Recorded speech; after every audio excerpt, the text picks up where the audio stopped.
ke-61. Nathan kembali masuk ke dalam kamar dan mendapatkan istrinya tengah tidur di sofa. "Kenapa kamu tidur di sana?" tanyanya sembari menghampiri istrinya.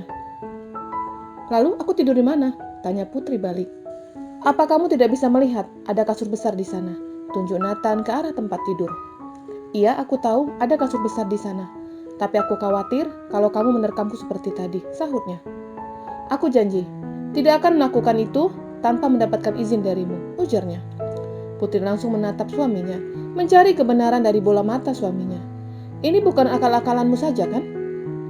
Kalau mau, tadi aku bisa melakukannya kepadamu, tapi nyatanya tidak, kan? Aku juga sedang sakit, dan semua karena kamu." Iya, jangan menyalahkan aku terus," gerutu Putri sembari pindah ke kasur dengan membawa bantal sofa. Memindahkan semua bantal sofa ke tengah kasur. "Ini batas kita. Kalau sampai ada anggota tubuh yang melewati ini, akan mendapatkan hukuman," ujar Putri. "Baik, siapa takut?" tantang Nathan. "Lalu, apa hukuman bagi yang melewati batas?" tanyanya dengan senyum liciknya.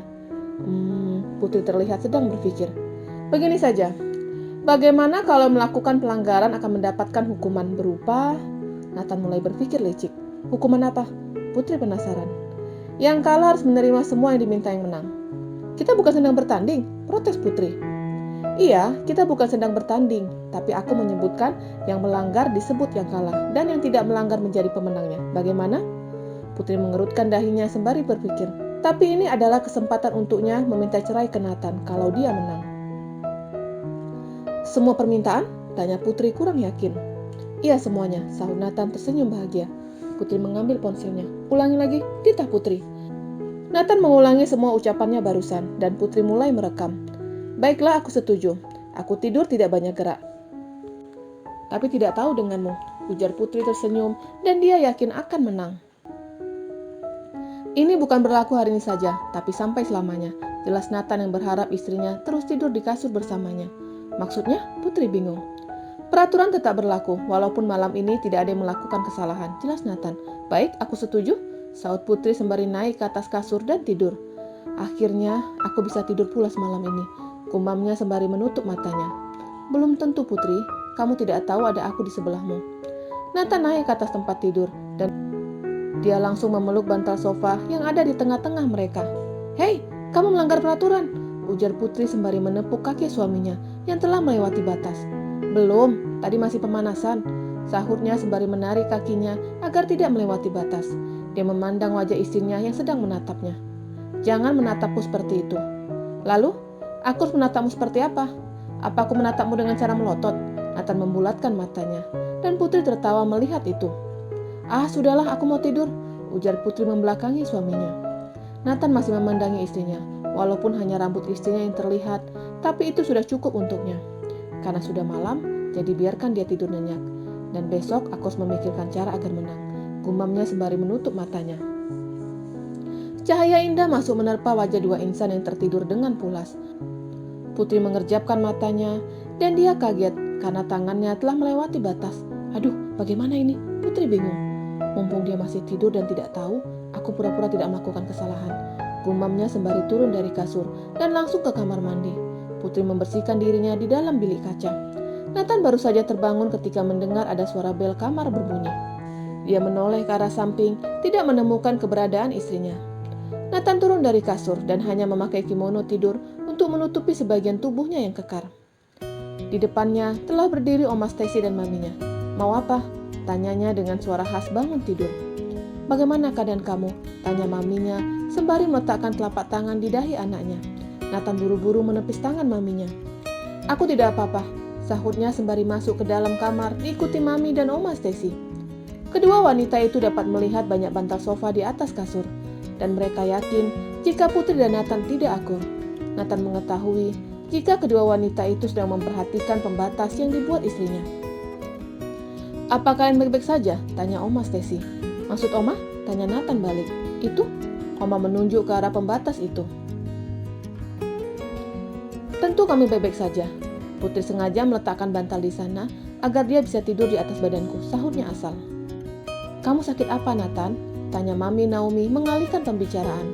Wanita parubaya itu tidak ingin membuat keributan dengan anaknya. "Aku tidak sakit," sahutnya. "Syukurlah kalau kamu tidak sakit. Mami Naomi melihat ke arah lain. Terlihat Putri baru saja selesai mandi, yang mana wanita itu masih mengenakan kimono handuk. "Putri, apa itu?" tanya Oma sembari menunjuk ke arah kasur. "Oh, itu," Putri bingung menjelaskan. "Oma jangan berpikiran kalau terjadi sesuatu dengan hubungan kami," timpal Nathan sembari mendekati istrinya. "Hubungan kita baik-baik saja kan sayang?" ujar Nathan dan langsung mengecup bibir istrinya di depan kedua wanita itu. Oma Stacy langsung membalikkan badannya, tapi tidak dengan Mami Naomi. Dia masih menatap pasangan itu.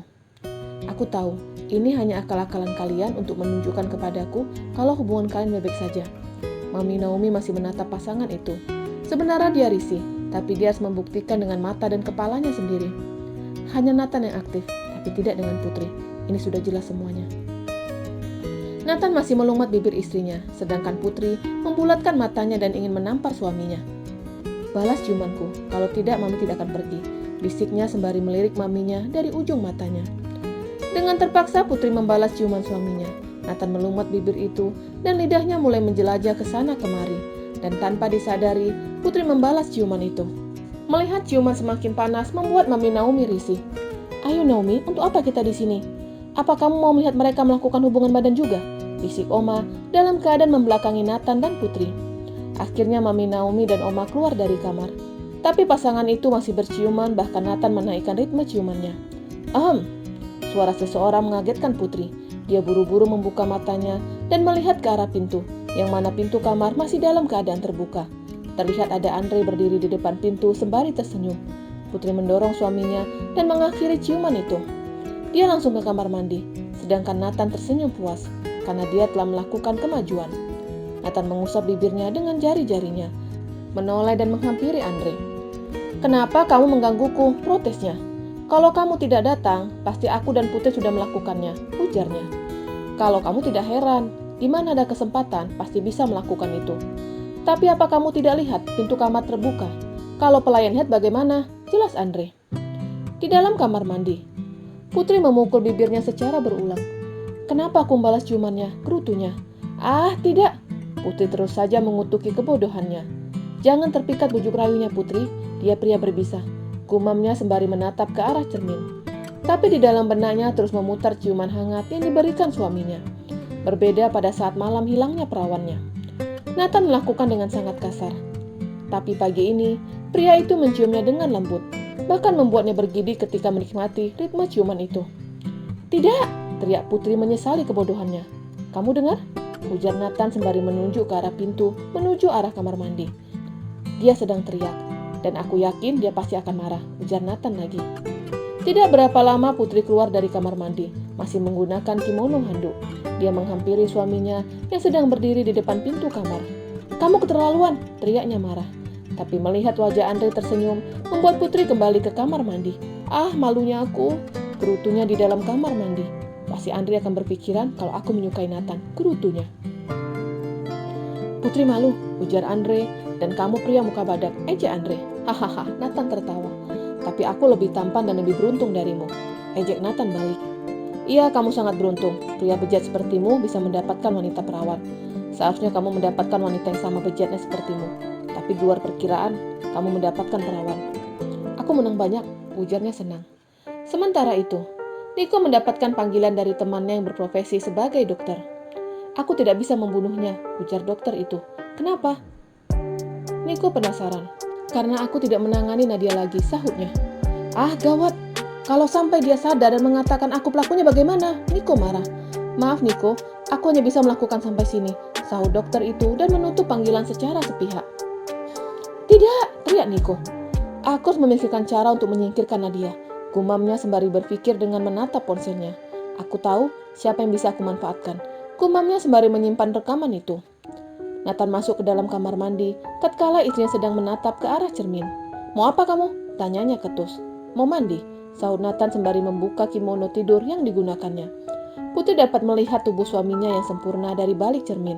Nathan ingin membuka celananya, tapi Putri buru-buru teriak. "Jangan!" teriaknya sembari menutup matanya dengan telapak tangannya. "Kenapa?" "Apa kamu mau memandikanku?" tanya Nathan. "Ogah," sahut Putri singkat, masih tetap menutup matanya. "Lalu, untuk apa kamu di dalam kamar mandi?